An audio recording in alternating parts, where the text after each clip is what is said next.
nakakatakot dito guys, dito sa desert nga ito.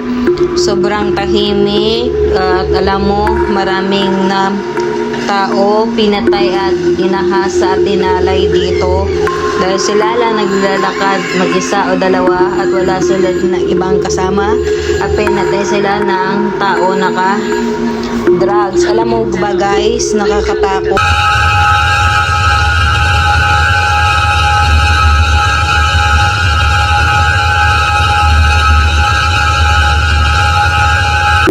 Nakakatakot dito guys, dito sa desert nga ito. Sobrang tahimik at alam mo, maraming na tao pinatay at ginahasa at dinalay dito dahil sila lang naglalakad mag-isa o dalawa at wala sila ng ibang kasama at pinatay sila ng tao naka drugs. Alam mo ba guys, nakakatakot kasi higit pa sa lahat, ang sabi nila maraming aswang dito. Ang aswang ay napapanggap bilang nga tao at ang aswang, sabi nila, kumakain ng laman ng tao. Nakakatakot talaga. Yun namang sabi ng mga tao. Hindi lang ito chismis, hindi lang ito kasabihan nga myth or belief lang or pamahiin lang ito, pero totoo ito kasi nangyari dito dati dito sa desert nga ito at lugar na to mismo na aking kinukuha sa video na to. Sabi ng mga tao na marami na tao nakasaksi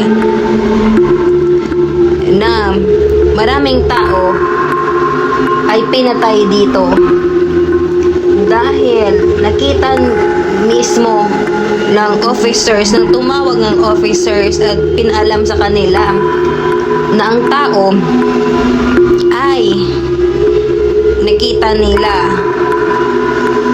kasi ang padalos-dalos ang pulisya or ang pulis para ipaalam sa mga magulang na biktima kung kanilang bang anak dito natagpo ang patay at ginahasa. At ang sabi ng kanilang magulang, hindi na nila nakita ang kanilang anak ilang araw na nakalipas at ilang buwan na nakalipas, pero